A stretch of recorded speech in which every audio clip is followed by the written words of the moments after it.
Hey, this is Sky. Welcome to my YouTube channel. It's bright and early, Thursday morning. Daily discipline. This is how we get through. Let's get into today's topic. I want to talk about crying. When is it okay for a man to cry? Some people say never.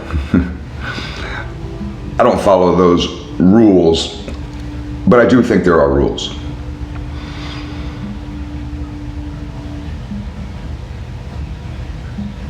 We have to talk about self-pity, because that's really when it's not okay, is when it's self-pity. When you're crying over yourself, it's not okay. You need to stop that. Cut that off. Suck it up. Be a man. Be tough. When you're crying because you're not feeling good, that's not a good reason. When you're crying because you're upset, life isn't going your way, you're frustrated, that inner child of you is having a tantrum, that's not okay. That's unacceptable. You need to cut that off. Squash it. Suck those tears right back up. It's not okay. I don't believe in self-pity. I think self-pity is mental illness. It's a delusion. It's the wrong road to go down. When I see people going down the road of self-pity, I don't see positivity down there. I don't see action down there. I don't see movement. I don't see any kind of forward growth. I just see whiny little babies crying about bullshit. I'm so upset. Shut up. Nobody wants to hear it. And you just make yourself weaker.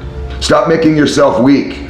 You have no right to make yourself weak. You have a duty to be strong, a duty for others.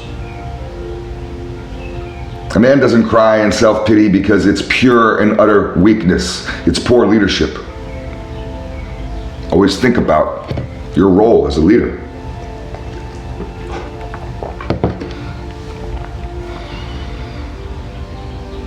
Self-pity, crying over yourself, crying because you're not happy, crying because of your own mental pain, your own anguish. This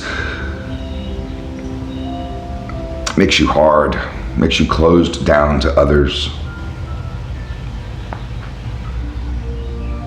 makes you needy. It's so weird because it closes you down, but it makes you needy. This desperate loner, this sorry sap who's always just in this woe is me, walking the land, these moans of sorrow and depression.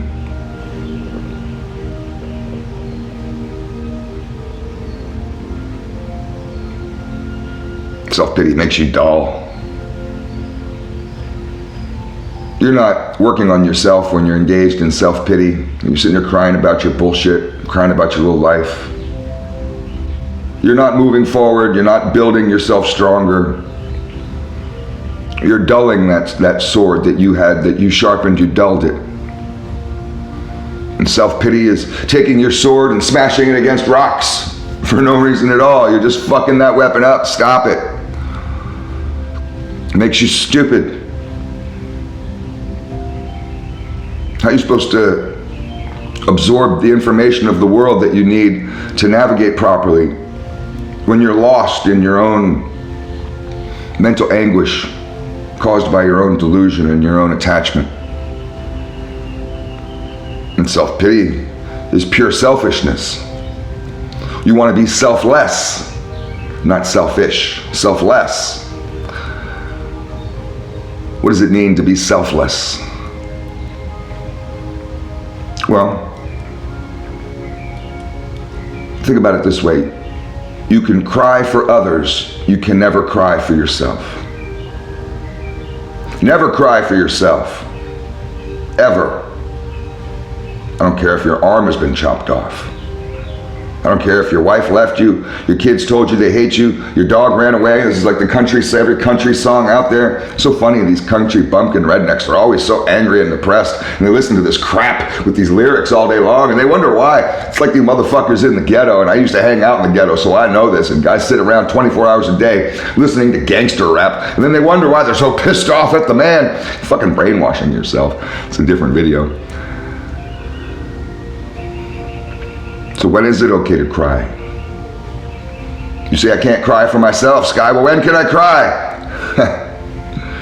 A man can cry and still be masculine. There are masculine tears, and those are tears for others.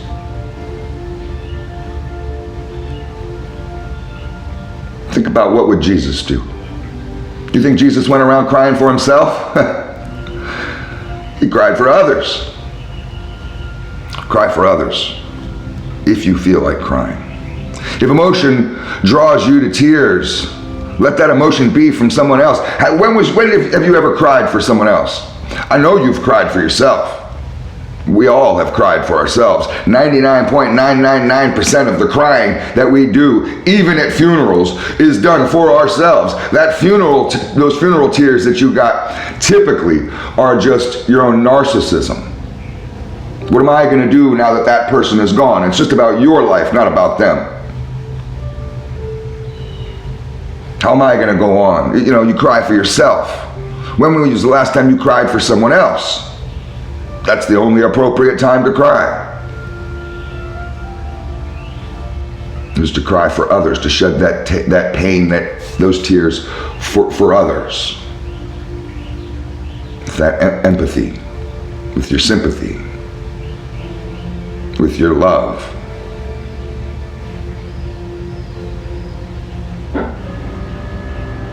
Does another person's death choke you up? Would watching an animal die choke you up? What chokes you up? Your own mental bullshit when you think about how much of a loser you are and how many chicks have dumped you? How lonely you've been for so long? How you'll never meet anybody? How nothing ever works out for you? You cry for that? Your little baby.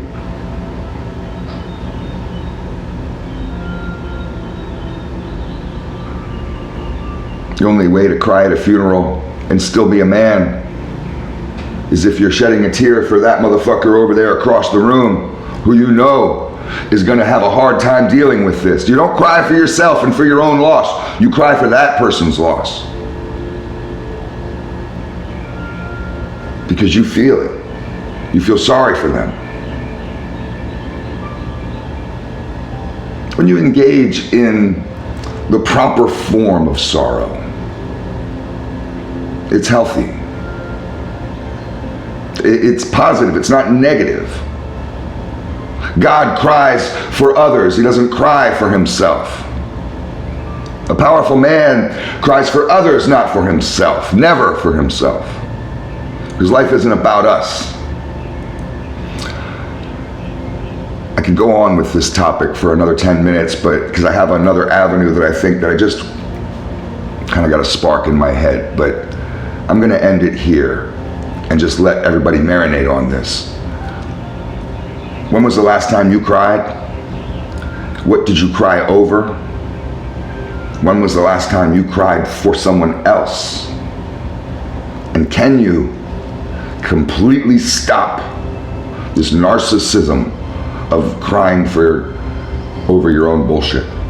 Crying because of your own life.